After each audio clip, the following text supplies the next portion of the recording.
네, 안녕하세요. 하이닥이 간다 아나운서 조아라입니다. 오늘은요, 고대 안암병원의 정철웅 교수님 모셨습니다. 안녕하세요. 안녕하세요. 네. 안녕하세요. 네, 오늘요, 신장 이식에 대해서 함께 이야기를 나눠보도록 하겠습니다. 신장 이식이 참 말로만 많이 들었는데요. 어떤 분들이 필요하고 또 어떤 이식 수술인지 잘 모르는 분들이 참 많아요. 저를 포함해서요. 맞습니다. 네, 그리고 또 신장이 우리 몸에서 얼마나 중요한 부분을 차지하는지도 잘 모르겠는데요. 신장 이식이 필요한 사람들이 참 많을 것 같은데 어떤 사람들이 신장 이식을 기다리고 있나요?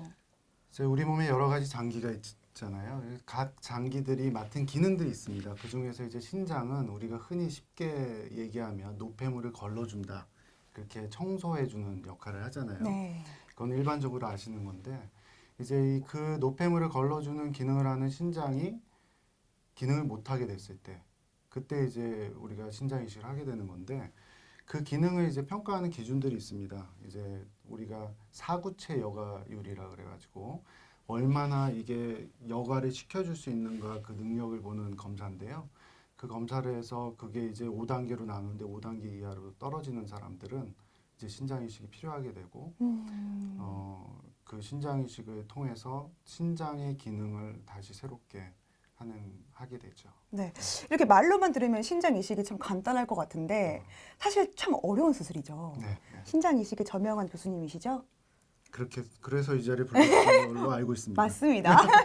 그래서 저처럼 잘 모르는 사람들한테 좀 이해가 또 되게 쉽게 또 네. 신장 이식을 기다리는 사람들이 얼마나 어려움을 겪고 있는지 그것도 좀 잘 설명을 해주셨으면 좋겠습니다. 신장 기능이 떨어지면요 어떤 문제들이 발생을 하나요? 그 노폐물을 걸러주는 기능이 떨어지면 어떤 문제가 생길까요? 그 신장은 소위 이제 증상이 발현될 때까지는 굉장히 오랜 시간이 걸립니다. 그래서 네. 아까 제가 5단계를 말씀드렸는데 한 3단계 정도 될 때까지는 증상이 없고요. 네.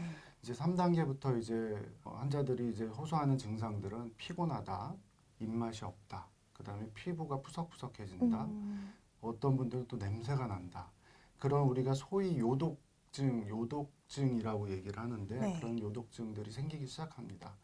그러면서 이제 우리가 그냥 신장의 기능을 쉽게 그냥 노폐물을 걸러준다고 얘기하지만 그 외의 기능들도 많이 있습니다. 예를 들어서 신장의 기능을 못하게 되면 거기서 분비되는 조혈 호르몬, 에리스트로포이에틴이라고 그러는데 그 호르몬이 분비되지 않은 빈혈도 오고요.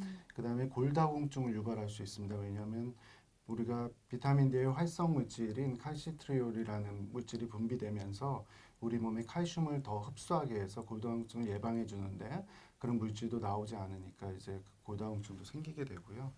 그 다음에 우리 몸에 이제 우리 산염기의 균형도 이 콩팥이 담당하게 돼서 콩팥이 기능 못하면은 산성화가 됩니다. 우리 몸이.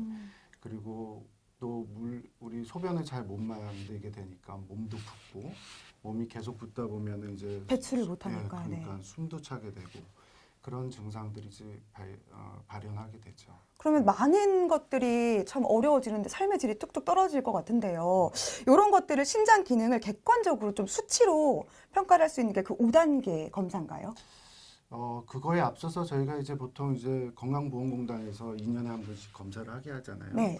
그래서 건강검진을 하시게 되면 거기에 이제 혈중 크레아틴이라는 검사가 있습니다. 보통 이제 크레아틴인은 우리 근육에 있는 크레아틴이 대사가 돼서 만들어지는 네. 물질입니다. 그러다 보니까 이제 근육이 대사가 돼서 나오는 이 크레아틴인은 소변으로만 배설이 되고 재흡수가 되지 않기 때문에 이거의 여가율을 보음으로 인해서 신장 수치가 어느 정도 되겠다. 하지만 이제 근육이 많은 사람이라거나 아니면은 그 체열 전에 육식을 굉장히 많이 했다든지 네.